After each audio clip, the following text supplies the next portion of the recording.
मेरी और मेरी वाइफ की शादी को 7 साल हो चुके हैं। अभी तक मेरी वाइफ वर्जिन है।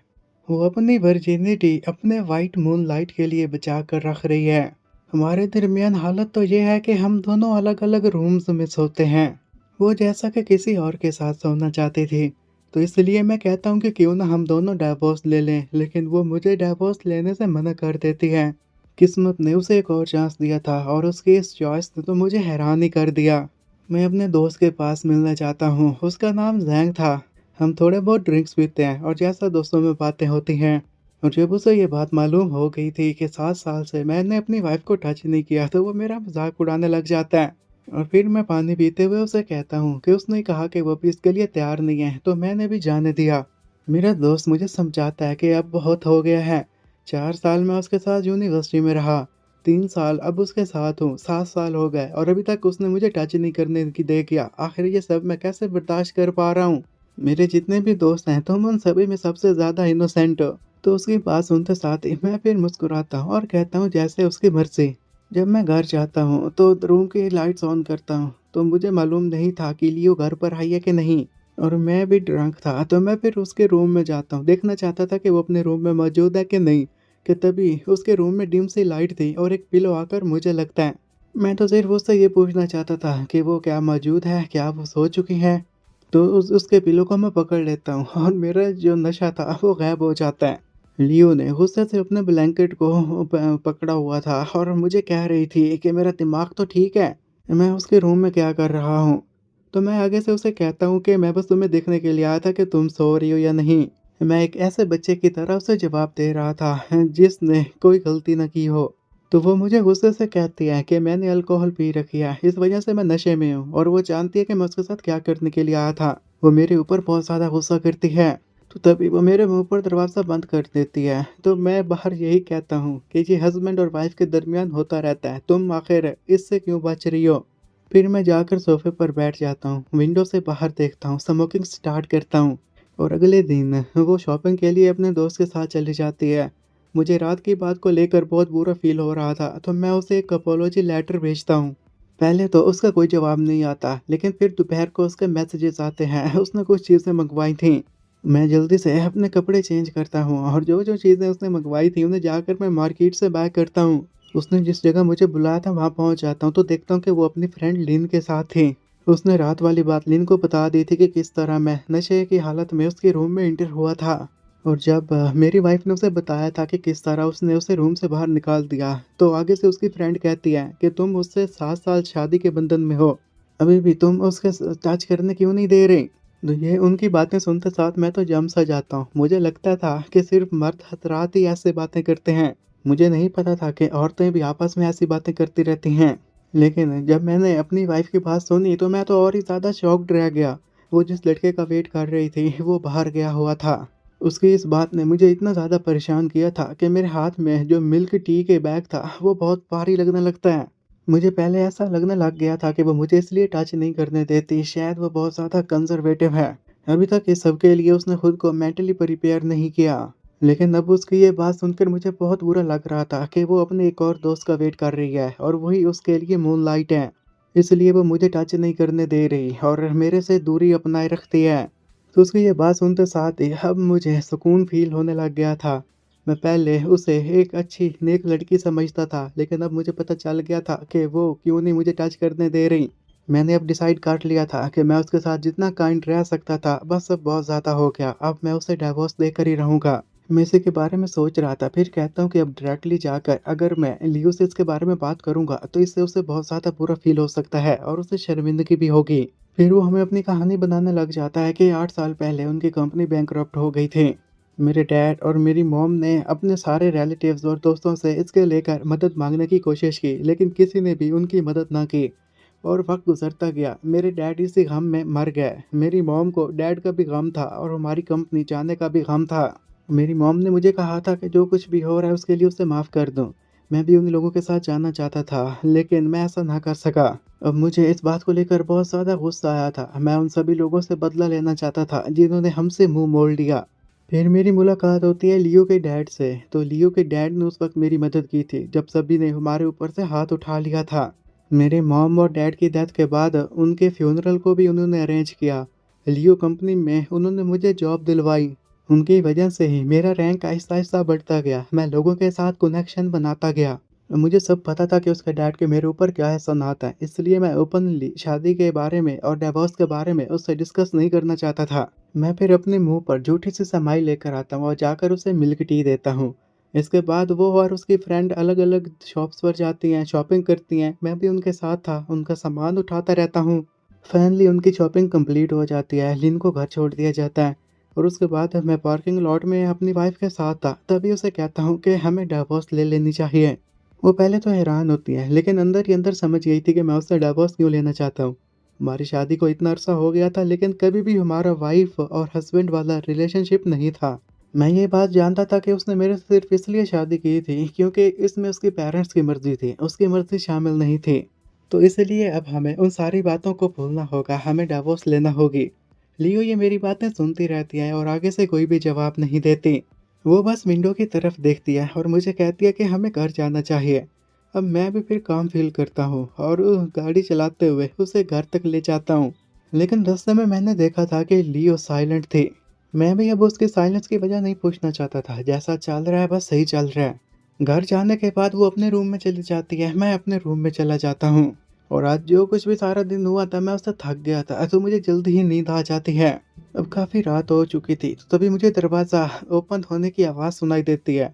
मैं देखता हूँ उस वक़्त लाइट डिम थी, तो तभी मुझे एक लड़की नज़र आती है, जो कि मेरे रूम में आ रही थी और उसके हाथ में सीज़र भी थी। तो डर के मारे मैं जल्दी से लाइट ऑन कर देता हूँ, तो देखता हूँ कि ये लियो थी। लियो के हाथ में सीज़र थी। मैं फिर उससे पूछ ही लेता हूँ कि तुम आखिर रात के इस वक़्त मेरे रूम में क्या कर रही हो? लेकिन लियो इस बात का कोई भी जवाब नहीं देती। मैं फिर खुद को यही समझाता हूँ कि आखिर ये मुझे कितना ही नुकसान पहुँचा लेगी और फिर उसे कहता हूँ कि अंकल लियो से अब हमारी डिवोर्स के बारे में बात कर लेनी चाहिए। तो ये सुनते ही वो गुस्से से चिल्लाती है और कहती है कि तुम्हें डिवोर्स क्यों चाहिए? क्या तुम्हारा किसी और औरत के साथ चक्कर चल रहा है? जैसे ही उसने अपनी बात ख़त्म की थी, तो मुझे तो अब रिडिकुलस फ़ील हो रहा था। उसे समझ में नहीं आ रहा था कि मैं उससे डिवोर्स क्यों लेना चाहता हूँ। मैं उसे समझाता हूँ कि तुम्हारे डैड से मैं इसलिए बात करना चाहता हूँ कि उसने मेरे ऊपर बहुत ज़्यादा एहसानात किए हैं और इस कंपनी में भी मैंने बहुत हार्ड वर्क किया है। तो तभी फिर वो मुझसे ये पूछती है कि आखिर मुझे डिवोर्स क्यों चाहिए? जब मैं उसे समझाने की कोशिश करता हूँ कि तुम्हें ये समझ जाना चाहिए कि मुझे तुमसे डिवोर्स क्यों चाहिए, तो वो गुस्से से मुझे ये कहने लग जाती है कि मैंने उसके डैड से कुत्ते की तरह भीख माँगी थी कि वो मुझसे शादी कर ले। ये बात तो उसे मेरी परेशान कर देती है। मैं अब ये सोचने लग जाता हूँ कि वो ऑलरेडी लू से प्यार करती थी। लू फैमिली के ऊपर इल्ज़ामात लगे थे, उनका बिज़नेस डूब गया था और उन्हें जेल में जाना पड़ा। जो कोई भी लू फैमिली के साथ रिलेट करता था, उसे भी नुकसान हो रहा था। लेकिन उस वक़्त लियो और ली जिंग दोनों के दरमियान क्लोज़िंग हो गई थी। हत्ता कि वो दोनों आपस में शादी भी करना चाहते थे।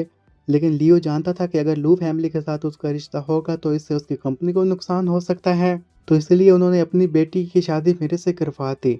मैं जानता हूँ कि शादी का फैसला सोच समझ कर लेना चाहिए, लेकिन मेरे पास और कोई रास्ता नहीं था। मैं फिर एक अच्छे हस्बैंड का रोल प्ले करने लग गया। लेकिन मैं इस बात को कभी भी न समझ पाया कि लियो के दिल में लू के लिए फीलिंग्स थी। उसे अब ऐसा लग रहा था कि मैंने उसके प्यार से उसको छीन लिया, इसलिए हर वक्त वो गुस्से में रहती थी। मैं उसे ये समझाता हूँ कि तुम अभी भी यंग हो, तुम्हें कोई सूटेबल मैन मिल जाएगा। मैं फिर उसे ये बताने लग जाता हूँ कि तुम अपनी फीलिंग्स पर कायम रहो। मेरे दिल में जो भड़ास थी वो मैं बाहर निकाल ही देता हूँ। मैं उसे कहता हूँ कि मैंने हर तरफ से कोशिश की तुम्हें खुश रखने के लिए। मैंने पूरी कोशिश की किसी न किसी तरह से तुम मुझे लाइक करने लग जाओ, लेकिन तुमने कभी भी मुझे लाइक नहीं किया। ये सब कुछ उस लू जिंग की वजह से जिससे तुम प्यार करती हो। ये सुनते ही उसके हाथ से सीज़र नीचे गिर जाती है, तो जिसे आगे बढ़कर मैं उठा लेता हूँ और उसे कहता हूँ कि कल ही हमें मैरिज ब्यूरो जाना होगा, वहाँ मैं तुम्हें डिवोर्स दूँगा। वो मेरी तरफ देखती है और डिवोर्स लेने से मना कर देती है। तो मैं उसे कहता हूँ कि आखिर तुम्हें डिवोर्स क्यों नहीं चाहिए? मैं उसे ये कहता हूँ कि मैं तुम्हारा जो भी डेब्ट है उसे चुका दूँगा, तुम्हारी फैमिली के एहसानात हैं उसे भी चुका दूँगा, अब तो हमारा रिश्ता ख़त्म। लेकिन वो अभी भी इस शादी को तोड़ने के लिए रेडी नहीं थी, ये बात मैं समझ चुका था। तो मैं फिर जाकर लाइट को ऑफ कर देता हूँ, बेड के ऊपर लेट जाता हूँ। मुझे परवाह नहीं थी कि वो मेरे बारे में क्या सोच रही है, मैं उसे इग्नोर करना शुरू कर देता हूँ। अगले दिन अलार्म से पहले ही मेरी आँख खुल गई थी। मैं खुद को रेडी करता हूँ। आज मुझे मैरिज ब्यूरो जाना था, लियो को डिवोर्स देना थी। जैसे ही मैं अपने रूम से बाहर आता हूँ तो देखता हूँ कि लियो ऑलरेडी जा चुके थे। फिर मेरी नज़र खाने के टेबल पर पड़ती है, उसने मेरे लिए ब्रेकफ़ास्ट बना कर रखा था। हमारी शादी को इतना साल हो गया था, उसने कभी भी ऐसे नहीं किया था, ये बात मुझे हैरान कर देती है। मैं फिर टेबल पर रखे खाने को देखता हूँ, वो परफेक्टली बना हुआ था। इससे पहले मैं ही घर के काम किया करता था, आज पहली दफ़ा उसने मेरे लिए खाना बनाया था। खाना खाने के बाद फिर मैं उसके रूम में जाता हूँ। वैसे तो उसके रूम को लॉक नहीं लगा हुआ था, लेकिन शादी वाले दिन ही उसने मुझे कह दिया था कि हम दोनों अलग-अलग रूम में सोएँगे। उसने मुझसे प्रॉमिस लिया था और मैंने भी अपने प्रॉमिस को पूरा किया। हम दोनों कभी भी एक दूसरे के रूम में नहीं गए। तभी फिर उसके मॉम और डैड चाहते थे कि उन्हें पोते-पोते चाहिए। मैं तो इसके लिए तैयार था, लेकिन लियो इसके लिए तैयार नहीं थी। और अब मुझे पता चल गया है कि वो अपनी वर्जिनिटी लू के लिए बचा कर रख रही है। मुझे अब उसे जल्दी से जल्दी डिवोर्स देना था। मैं अब उसके साथ ज़्यादा नहीं रुकना चाहता था। मुझे अपनी मैरिज के कागज़ात चाहिए थे। मैं पूरे घर को खंगाल मारता हूँ, लेकिन वो मुझे कहीं नहीं मिलते। तो मैं समझ गया था कि लियो ने उन्हें कहीं छुपा दिया है। मैं हेल्पलेस सा, मैं उसे मैसेजेस करता हूँ, कॉल करता हूँ, लेकिन वो कोई भी जवाब नहीं देती। और फाइनली मुझे नोटिफ़िकेशन मिलती है। मुझे लगता है कि शायद लियो ने मैसेज किया होगा, लेकिन वो तो मेरे दोस्त का मैसेज था। उसमें लियो किसी हैंडसम से बंदे के साथ थी और वो बंदा कोई और नहीं बल्कि लू था। तो ये देखते ही मेरा तो साँस आना बंद हो गया था। ऐसा लग रहा था किसी इनविजिबल हाथ ने मेरे गले को दबा दिया है। ये देखते ही मुझे बहुत गुस्सा आ रहा था। मैं समझ चुका था कि ये लू ही होगा। वो चाइना में वापस आ गया है। आज के दिन मैंने लियो को डिवोर्स देना था, लेकिन वो मेरी बजाय लू के साथ होटल चली गई। वो ना तो मेरे कॉल का जवाब दे रही है, ना ही मेरे मैसेजेस का रिप्लाई दे रही है, और उसे क्या चीटिंग की इतनी पड़ी हुई है। गुस्से की वजह से मैं तो काँपना शुरू हो जाता हूँ और यही कहता हूँ कि पूरी दुनिया को मैं तुम्हारा चेहरा दिखा कर रहूँगा लियो। फिर मैं देखूँगा कि लोग तुम्हें कैसे जज करते हैं, क्या मैं सही था या गलत था। लेकिन तभी मुझे याद आता है कि इससे लियो फैमिली की इमेज भी खराब हो जाती है, इसलिए मैं अपने फिर गुस्से को दबाता हूँ। मैं फिर उसका वेट करता रहता हूँ। अब रात काफ़ी हो चुकी थी। लियो फाइनली आ जाती है। वो ड्रंक थी। देखती है कि मैं सोफ़े के ऊपर बैठकर उसका वेट कर रहा हूँ। वो मुझसे पूछती है कि अभी तक मैं यहाँ क्या कर रहा हूँ? तो मैं उससे कामली जवाब देता हूँ कि कल मेरे साथ मैरिज ब्यूरो चलना। मैंने तुम्हें डिवोर्स देना है। तो वो फिर से डिवोर्स लेने से मना कर देती है और कहती है कि हमारी फीलिंग्स के बारे में क्या? तो मैं उसे कहता हूँ कि तुम किन फीलिंग्स की बात कर रही हो? तुम्हारे दिल में कभी भी मेरे लिए फीलिंग्स नहीं थी। तुम्हारे दिल में सिर्फ़ लू जिंग के लिए फीलिंग्स हैं। और मैं तुमसे लेकर एक प्रॉमिस भी करता हूँ कि हमारी जब डिवोर्स हो जाएगी तो तुम खुलेआम लू जिंग के साथ रह सकती हो। मैं इस बीच में नहीं आऊँगा। तो ये सुनते ही वो तो गुस्से से तिलमिला सी जाती है। तो अब उसकी आँखें फटी की फटी रह जाती हैं और वो चिल्लाते हुए कहती है, तुम ये क्या बकवास कर रहे हो? मैं तुम्हारी वाइफ़ हूँ। तो उसे गुस्से में देखते साथ ही मैं खुद को कंट्रोल में रखता हूँ और उसे कहता हूँ कि मुझे कुछ नहीं पता, कल तुम मेरे साथ सिविल ब्यूरो जा रही हो। बस मैंने डिसाइड कर लिया है, मुझे और कुछ नहीं सुनना। तो वो अब खुद को काम डाउन करती है। वो मेरा हाथ पकड़ते हुए कहती है कि जो कुछ भी हुआ बस हो गया। मैं बस खुद को तैयार रख रही हूँ। जब मैं तैयार हो जाऊँगी तो फिर हम दोनों इंटीमेशन करेंगे, लेकिन उससे पहले नहीं। वो ये सब कुछ मासूम सा चेहरा बनाकर कह रही थी। मैं उसे कहता हूँ कि अगर मैं तुम्हारे फ़ोटोग्राफ ना देखता तो शायद मुझे तुम्हारी बात पर यकीन आ जाता, लेकिन अब मैं तुम्हारे ऊपर यकीन नहीं करने वाला। तो मैं उस पर चिल्लाते हुए कहता हूँ कि लू जिंग के साथ तुम प्रेग्नेंट हो जाओगे। जब इसके बारे में सभी लोगों को पता चलेगा तो तुम उस बच्चे का बाप मुझे बना दोगी। और मैंने फिर अपने फ़ोन से बाहर निकाला था, उसे फ़ोटोज़ दिखाता हूँ, कहता हूँ ये देखो जिसमें तुम लू जिंग के साथ हो। तो वो ये देखते ही चिल्लाते हुए कहती है कि इन्हें फ़ोटोशॉप किया गया है। लेकिन अब तो मैं उसकी एक बात भी नहीं सुनने वाला था। वो मेरा हाथ पकड़ती है और कहती है कि वो और लू दोनों होटल में गए थे। उन दोनों ने अलग-अलग रूम्स बुक किए। उनके बीच कुछ नहीं हुआ और वो वापस चला गया। मैं ये सुनते ही उसे कोल्डली कहता हूँ, तुम्हें लगता है कि कोई भी इस बात पर यकीन करेगा और मैं भी तुम्हारी ख़ास तौर पर इस बात पर यकीन कर लूँगा? तुमने आखिर मुझे क्या समझ के रखा हुआ है? अगर तुम चीज़ों को ऐसे ही ख़राब करती रही तो फिर मुझे तुम्हारे डैड से मिलना ही पड़ेगा। बस तुम मेरे साथ कल चलो और मैं तुम्हें डिवोर्स दूँगा। तो वो नाइफ़ उठा लेती है और कहती है कि ऐसा कभी नहीं होगा। खुद को नुकसान पहुँचाने की कोशिश करती है, तो मैं उसके हाथ से नाइफ़ को छीन लेता हूँ। वो अभी भी डिवोर्स के लिए तैयार नहीं थी और मुझे शेमलेस कहती है। तो मैं उससे कहता हूँ कि शेमलेस तो बनना ही पड़ेगा। चलो चलते हैं, तुम्हारे डैड से इसके बारे में बात करता हूँ। तो वो मुझे रोक लेती है और कहती है कि इसके बारे में मैं उसके डैड को कुछ भी मत बताऊँ। तो मैं उससे यही कहता हूँ तो फिर तुम्हें कल मेरे साथ चलना होगा। उसके बाद फिर मैं होटल जाता हूँ, पहले से ज़्यादा रिलैक्स फ़ील करता हूँ। अगले दिन अंकल लियो ने मुझे मिलने के लिए बुलाया था, तो मैं उनके लिए कुछ सामान वगैरह खरीदता हूँ। जब भी मैं उनसे मिलने जाया करता था, तो वो सामान अपने साथ ज़रूर ले जाया करता था। फिर जैसे घर पहुँचता हूँ, तो आंट मेरा वेलकम करती हैं। वो पहले से ज़्यादा खुश थीं। आंट की ये खुशी देखकर मुझे भी बहुत खुशी हुई। ये मेरी फैमिली की तरह थे। इन्होंने शादी के बाद से अपने बेटी की तरह मेरा ख़्याल रखा। ये मेरी दूसरी फैमिली की तरह के लोग थे। लेकिन देखो अब मेरी किस्मत क्या चाहती है, लियो की वजह से मुझे अपनी ये दूसरी फैमिली भी छोड़ना पड़ेगी। इतने में अंकल लियो भी आ जाते हैं, वो भी एक बॉक्स लेकर आए थे, वो मुझे देते हैं, बहुत खुश थे। मैं उनके लिए जो टी मिल्क लेकर आता था उसकी तारीफ़ करते हैं, तो मैं उन्हें बताता हूँ कि मैं आपके लिए और भी लेकर आया हूँ। फिर हम दोनों बैठ जाते हैं, एक दूसरे के साथ गपशप करने लग जाते हैं। मैं फिर अंकल लियो को कहता हूँ कि मैं आपको एक बात बताना चाहता हूँ, तो अब उनकी आँखें मेरे ऊपर जम सी जाती हैं। मैं उन्हें जब ये बताता हूँ कि मैं लियो को डिवोर्स देने वाला हूँ, तो ये सुनते ही वो तो शॉक्ड रह गए थे और वो अपनी चाय साइड पर रखते हुए कहते हैं कि हमारे बीच कुछ हुआ, कुछ गलत हुआ है तो उन्हें बताऊँ ताकि वो उसे ठीक करने की कोशिश करें। मैं अंकल लियो को कहता हूँ कि अगर ये मैटर इतना सीरियस ना होता तो मैं कभी भी आपसे बात करने के लिए ना आता। हमारी शादी को इतना अरसा हो गया है, हमारे रूम अलग-अलग हैं, एक दिन भी हम साथ में नहीं सोए।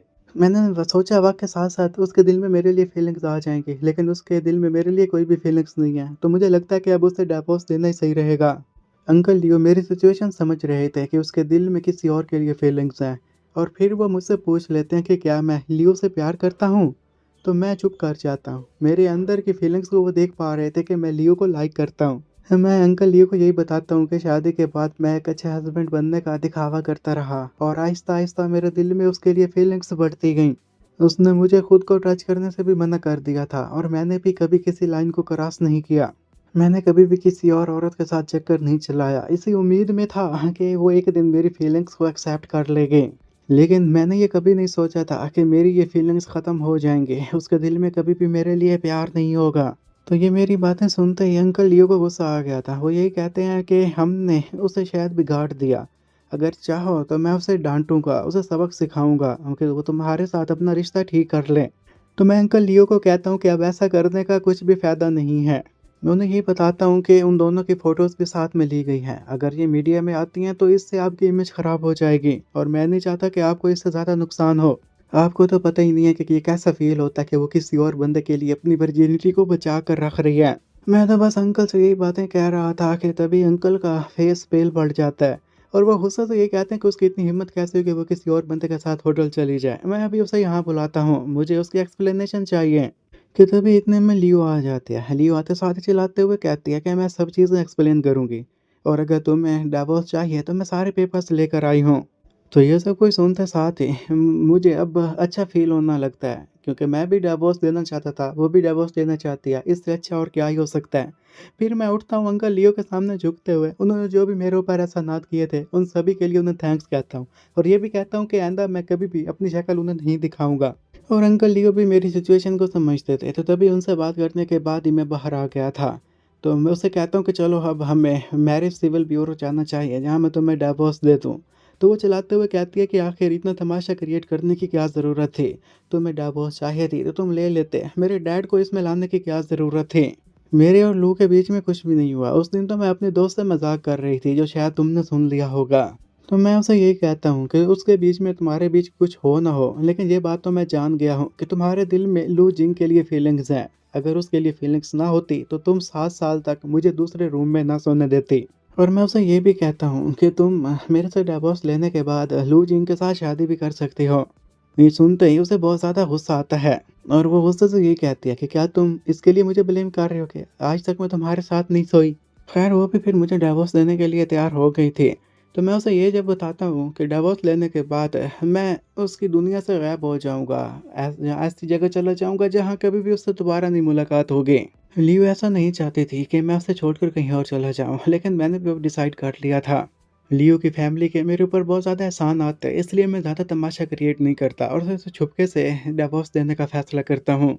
मैं एक ऐसी जगह जाना चाहता था जो बहुत ज़्यादा शांत हो, अपनी ज़िंदगी आराम से गुज़ारना चाहता था, अपनी लाइफ़ अपने मुताबिक गुज़ारना चाहता था। मैं गाड़ी में बैठता हूँ ताकि घर जा सकूँ, तो लियो भी गाड़ी में बैठ जाती है, मेरा पीछा करने लग जाती है।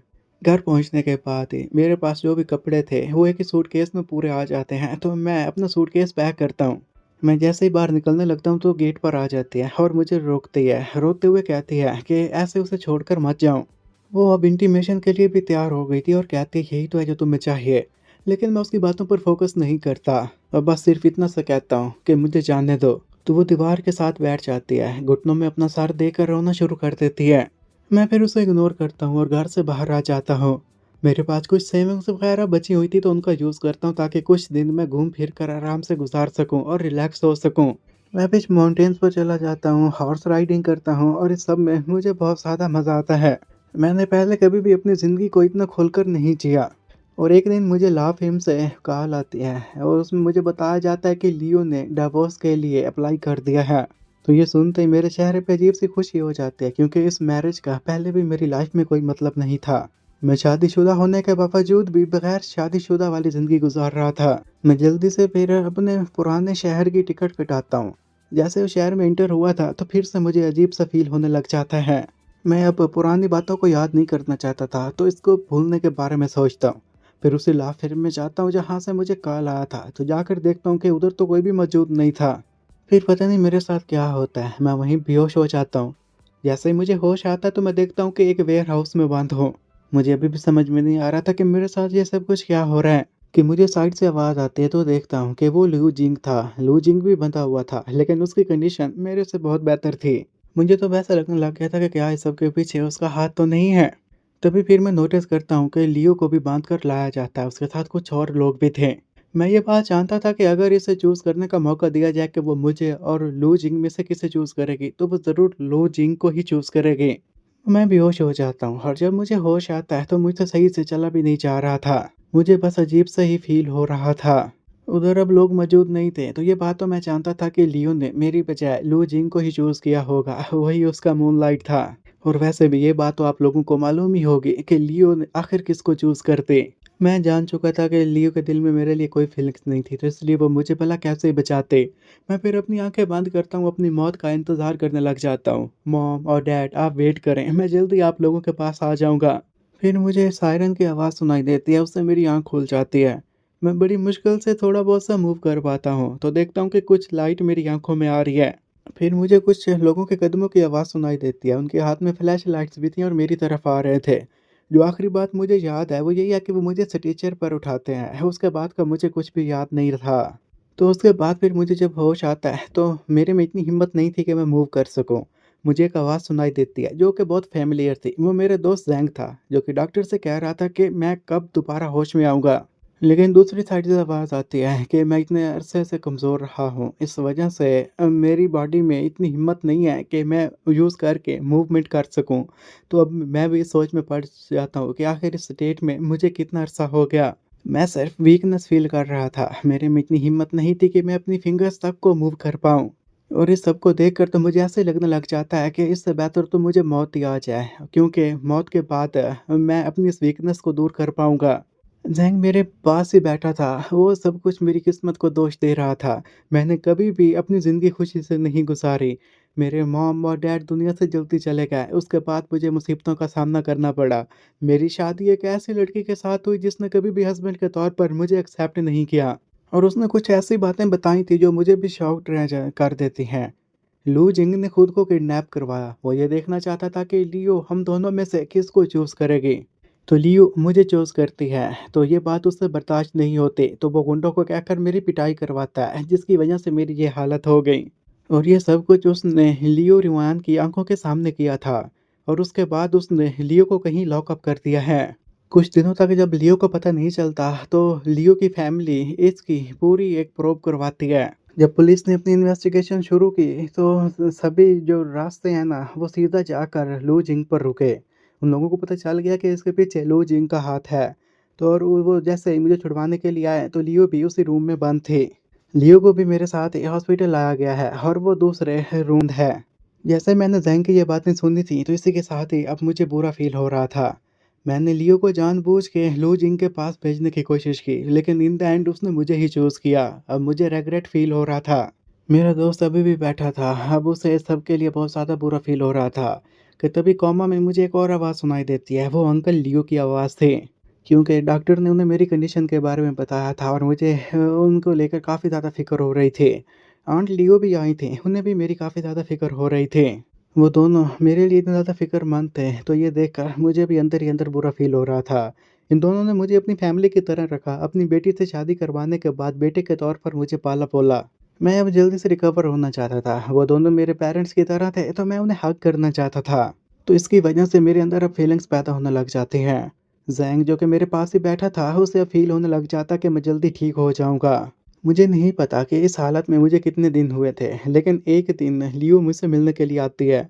वो भी मेरे लिए बहुत ज़्यादा परेशान थी। वो अपना सर रोते हुए चेस्ट पर रख देती है। वो मुझे यही कहती है कि अभी हमारा डाइवोर्स नहीं हुआ और सब चीज़ें दोबारा जब नॉर्मल होंगी तो मैं उसे एक्सेप्ट कर लूँगा और वो भी एक अच्छी वाइफ़ बनकर दिखाएगी।